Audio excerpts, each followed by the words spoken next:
Liberia. This was the part of West Africa that a society of predominantly white Americans chose as a new home for emancipated slaves. Liberia was established in the early 1820s by the American Colonization Society. This is the capital, Monrovia. And the US government helped to populate it by sending freed Africans here. But it wasn't a project that was based purely on moral or humanitarian grounds. It was also motivated by a desire to reduce the influence of emancipated blacks in the United States itself. The Americans, at this point, they looked at the free Africans as a threat to the institution of slavery. So the formation of the American Colonization Society was basically established to remove free African Americans, not enslaved African Americans, because those free African Americans were seen as a threat to the institution of slavery. Because slavery will endure in the United States until 1865. The argument was that the enslaved African American sees his brother who is free, and he will aspire to be free. And the free African Americans were the instigators of insurrections. So you remove them and you maintain the institution of slavery.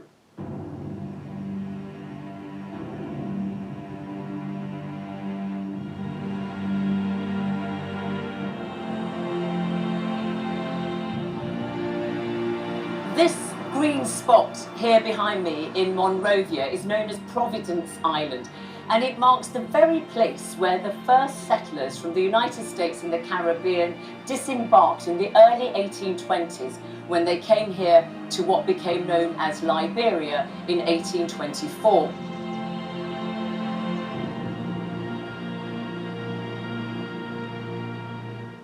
To begin with, there were a few hundred, and then eventually a couple of thousand had settled in the area that became Monrovia. Initially, those who came were called free blacks.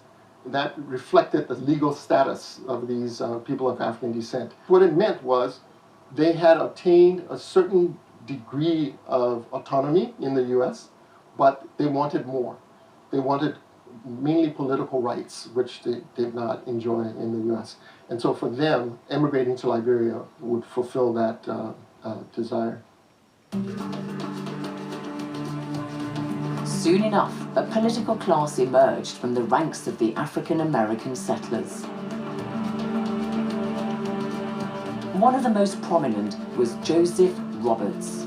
Born in the United States in 1809, he emigrated to Liberia at the age of 20 and became a merchant, then an advisor to the governor of the colony.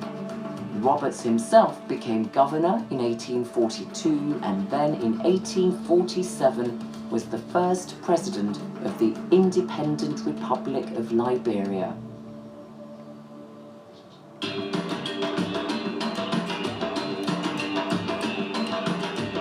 However, Liberia was not an unoccupied land. There were long-standing indigenous African communities in its territories. Traditional groups like the Kru people, incidentally, this is New Kru Town in Monrovia, were at times quite unhappy about the arrival of these new settlers from America who were encroaching on their land. So when it comes to the relationship between those who came back and those who were here, the aspect of conflict has come to be overemphasized as compared to what existed when those societies were founded. In all human history, there will be relations of conflict and, to a certain extent, collaboration. And that was characteristic of those relationships when people came. Most of the land they acquired, and there was very little land that they acquired, because all they did was establish towns. You had people who came from the US and immediately recognized the languages that were spoken here as the language of their grandparents or their parents. So the relationships were complicated. And Professor Ezra Allen says it would be wrong to say that the indigenous African communities adopted the ways of the new Americo-Liberian elites. Even though historians tend to suggest that they assimilated, but I would not use the word assimilation. I want to say that the cultural interaction was bidirectional. There was two ways. There was not a uniform reaction to the American-Liberians or the settlers. This was a period where each group looked at it and said, what is my advantage? What do I gain from this relationship?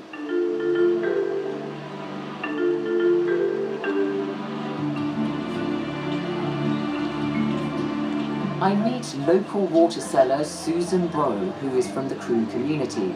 She tells me about their activities. Some people can say basket, they can say different things. Some of the people can do it, but not all. Because everybody learn what they do. Because everybody do their own thing. Not like before. Selling water, but not no money. Yeah. I get my food selling. But no money not to buy water. Can I say that? Okay, thank you for talking to me. Life is hard for many Liberians today, in particular because of the aftermath of the conflict of the 1980s and 90s, in which tens of thousands died.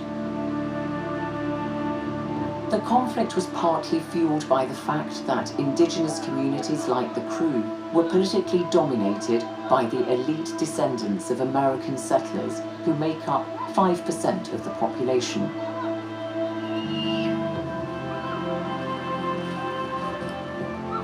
Today, Liberians are putting their divided past behind them and forging a united identity for the future. I make my way across town to meet one of Liberia's best-known singers, Julie Endi. She's also a cultural ambassador for the country.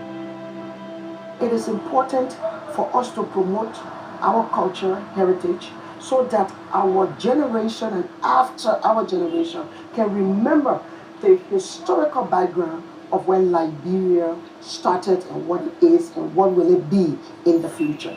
You're cultural ambassador for Liberia. Yes. What kind of heritage are we talking about? Is it the traditional culture before Liberia became Liberia that you are keen to preserve? I think we should preserve both, because from what we came from made us who we are today. And what came in the middle helped to progress Liberia to where Liberia is. When the free slaves arrived at the Providence Island, what are some of those things we can preserve? Our children will read about it, maybe in an archive, in a museum. People will tell the story. You have to preserve what you have. Like Julie Endi, my guide in Ghana, Nkunu Akye, believes it's important to remember all chapters of African history, including for him, even difficult ones like slavery. When I was in school, the subject was not discussed. It was in hushed tones because of the pain involved. Today, things have changed. And today, you have people like us researching and then unearthing. So we are beginning to tell the story ourselves.